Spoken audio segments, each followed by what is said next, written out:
नमस्ते विद्यार्थी मित्रो,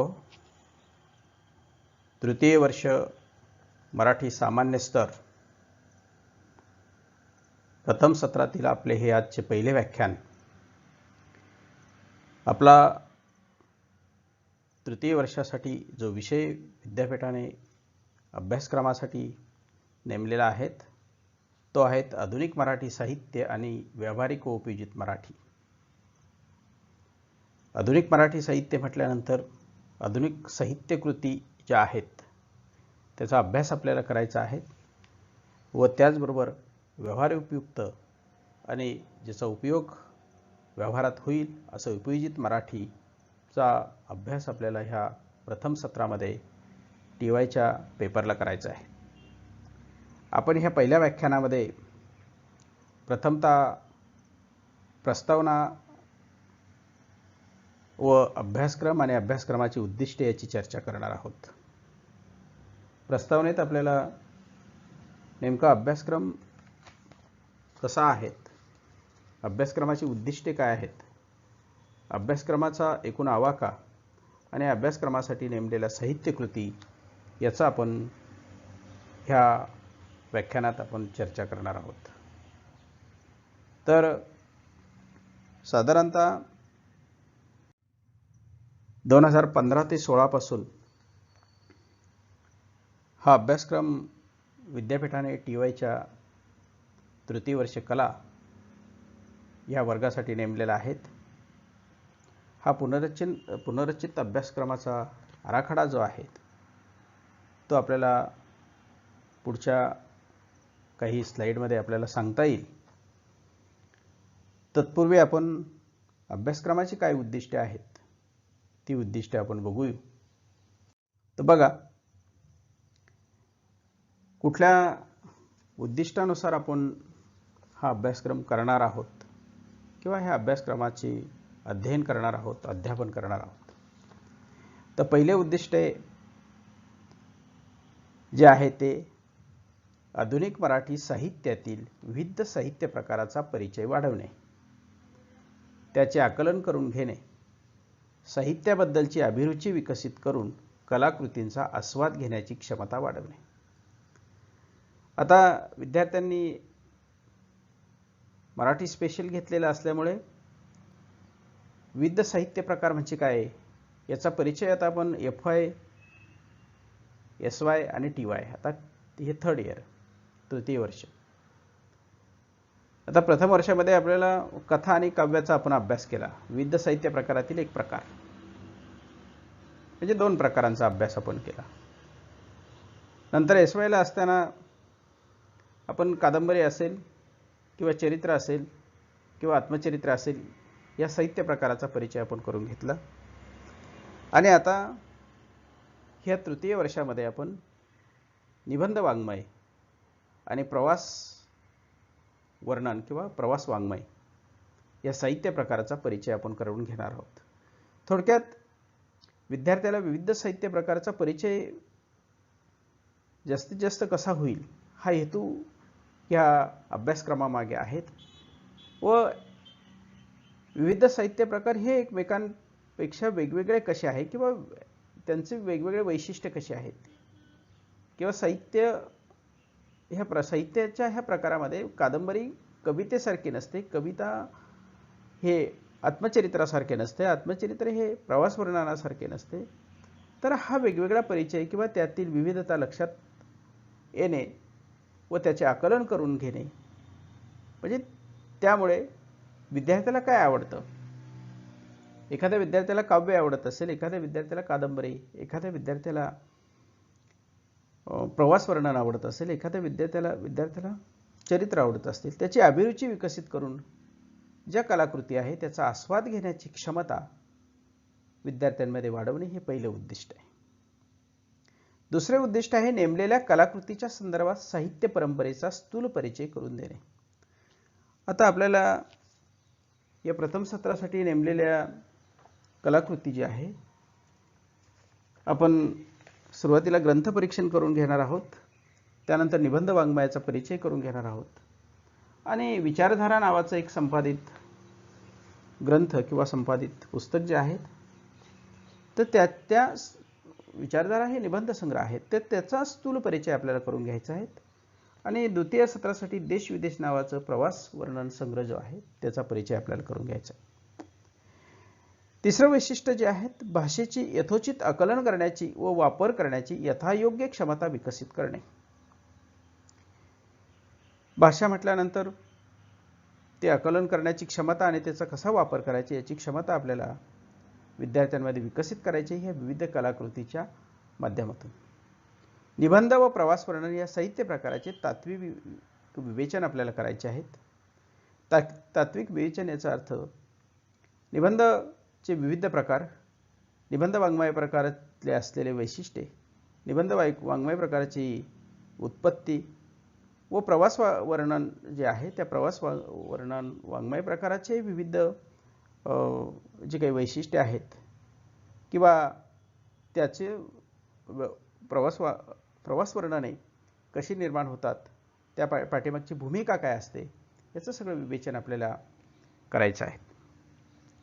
पाचवं वैशिष्ट्य जे आहेत किंवा उद्दिष्ट ज्याला आपण म्हणू, विद्यार्थ्यांची वाचन व लेखन क्षमता विकसित करून त्यांना ग्रंथ परीक्षणाची आवड निर्माण व्हावी यासाठी प्रवृत्त करणे.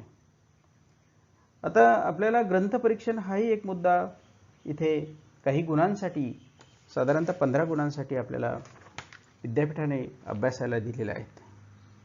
ग्रंथ परीक्षण नेमकं कसं करायचं, कुठल्या साहित्यकृतीचं ग्रंथ परीक्षण विद्यार्थ्यांनी करावं, ग्रंथ परीक्षणासाठी काय नियम पाळले पाहिजेत, ग्रंथ परीक्षणाचे फायदे काय, ग्रंथ परीक्षणाचे तोटे काय व ग्रंथ परीक्षण करण्यासाठीची नेमकी भूमिका काय असावी, तर ह्या सर्व बाबींचा विचार आपल्याला करायचा आहे आणि त्याची क्षमता विद्यार्थ्यांचं वाचन लेखन क्षमता विकसित व्हावी, ग्रंथ परीक्षणाची आवड निर्माण व्हावी यासाठी आपल्याला या साहित्यकृतीमध्ये किंवा ह्या अभ्यासक्रमामध्ये हे उद्दिष्ट घेऊन विद्यार्थ्यांना प्रवृत्त करायचं आहे.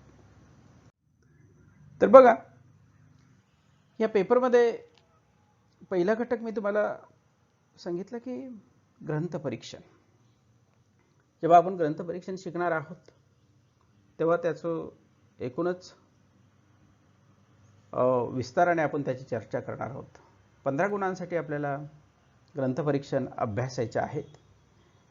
एखाद्या पुस्तकाचं परीक्षण करणे म्हणजे नेमके काय, त्या पुस्तकाचं स्वरूप आपल्याला नेमकं कसं असतं ते समजून घ्यायचे असते. तर ग्रंथ परीक्षणाचे स्वरूप स्पष्ट करून ग्रंथ परीक्षणाच्या घटकाचे विवेचन आपल्याला करायचे आहे. ग्रंथ परीक्षण करताना कुठल्या कुठल्या घटकाचे विचार करावा, कुठल्या घटकानुसार एखाद्या ग्रंथाचं परीक्षण करावं हा विचार आपल्याला करायचा आहे. नंतर विविध साहित्य प्रकारातील साहित्यकृतीचे परीक्षण कसे करावे तेही विद्यार्थ्यांना आपल्याला समजून सांगायचे. आता ग्रंथ वेगवेगळ्या प्रकारचे असते, म्हणजे साहित्य प्रकार जेवढे असतात तेवढे ग्रंथ निर्माण होत असतात. कादंबरीचं ग्रंथ परीक्षण कसं करायचं, एखाद्या काव्यसंग्रहाचं ग्रंथ परीक्षण कसं करायचं, एखाद्या चरित्र आत्मचरित्र किंवा एखाद्या निबंध संग्रहाचं किंवा एखाद्या ललित गद्याचं किंवा कथासंग्रहाचं, असे अनेक विविध साहित्य प्रकारचे ग्रंथ परीक्षण साहित्यकृतीचे कसे करायचं हे आपल्याला जेव्हा आपण ग्रंथ परीक्षण अभ्यासणार आहोत त्यावेळेस आपण करणार आहोत. ग्रंथ परीक्षणाच्या तात्विक विवेचनासाठी आपल्याला 8 गुण असतील. जेव्हा परीक्षा असेल तेव्हा 8 गुणांसाठी त्यावरती प्रश्न विचारले जातील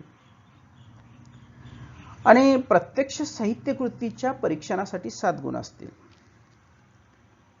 विविध साहित्य कृतीचे ग्रंथ परीक्षण कसे करावे याचं आपण काही नमुने घेणार आहोत.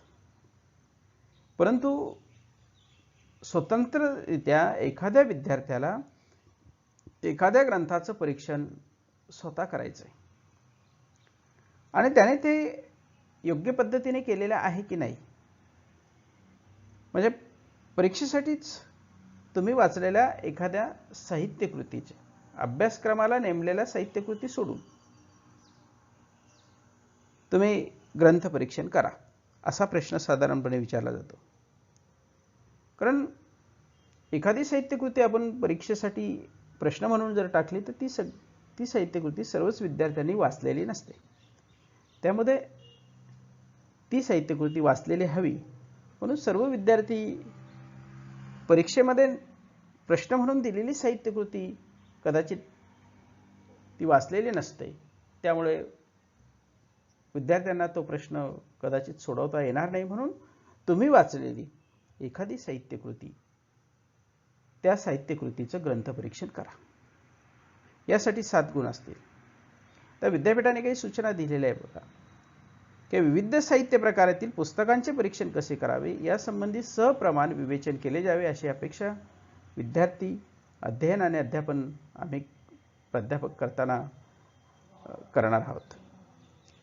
विद्यार्थ्यांनी पदवीपर्यंतच्या विद्यापीठीय अभ्यासक्रमात साहित्यकृती व्यतिरिक्त पुस्तकाचे परीक्षण करावे, हाही मुद्दा मी तुम्हाला इथे स्पष्ट केलेला आहे. तर अशा पद्धतीने आपल्याला पहिला जो घटक आहे प्रथम सत्रामध्ये, तो घटक अ ग्रंथ परीक्षण, त्यासाठी गुण 15 आहे. तर दुसरा जो ब घटक आहे, तो ब घटक बघा, निबंध वाङ्मय. आता निबंध वाङ्मयाची तात्विक विवेचन आपल्याला करायचे. निबंध म्हणजे काय, निबंधाचे प्रकार, निबंधाच्या व्याख्या, निबंधाचे स्वरूप, इतर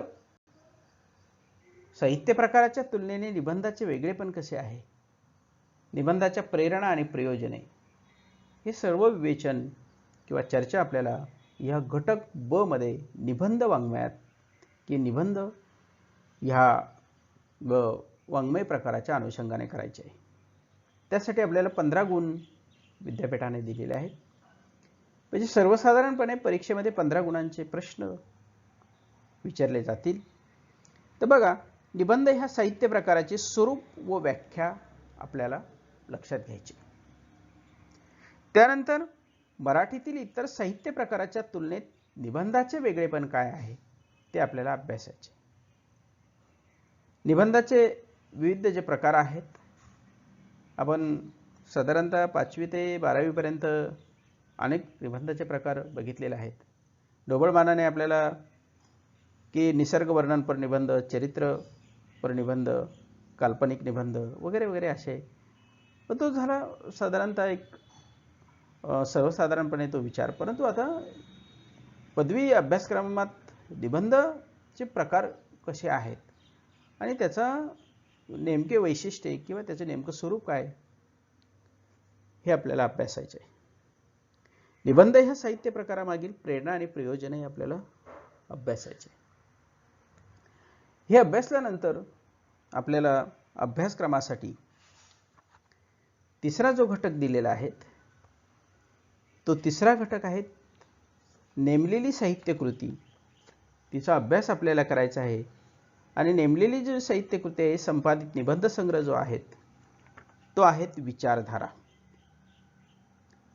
विचारधारा हा ग्रंथ किंवा हे पुस्तक संपादित केलेले आहे डॉक्टर स्नेहल तावरे व डॉक्टर भास्कर शेळके यांनी.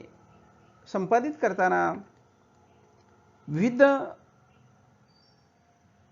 पुरोगामी अभ्यासक जे होते महाराष्ट्रातील, त्या पुरोगामी अभ्यासकांचे निबंध संग्रह, त्या निबंध संग्रहातील काही निबंध अभ्यासासाठी घेतलेले आहेत.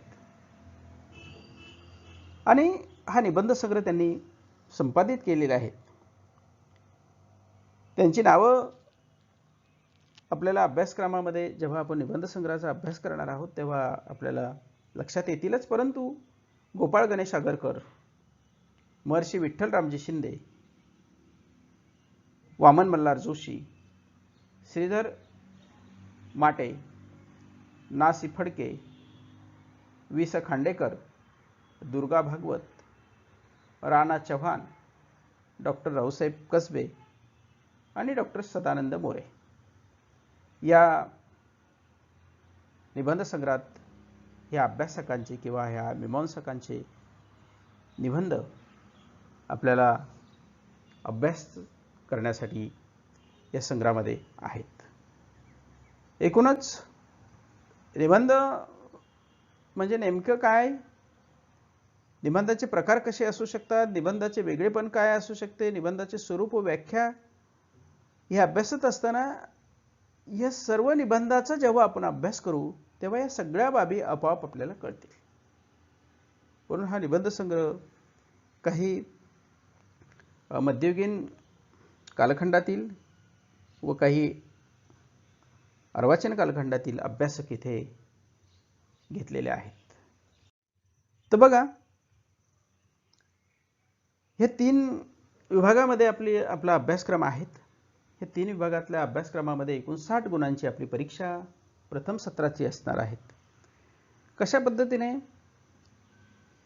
ह्या अभ्यासक्रमावरती प्रश्नपत्रिकेचे स्वरूप आणि गुणविभागणीची आराखडा असेल तो एक विद्यार्थ्यांना माहीत व्हावा म्हणून ही स्लाइड मुद्दामून मी आपल्यासमोर ठेवलेली आहेत.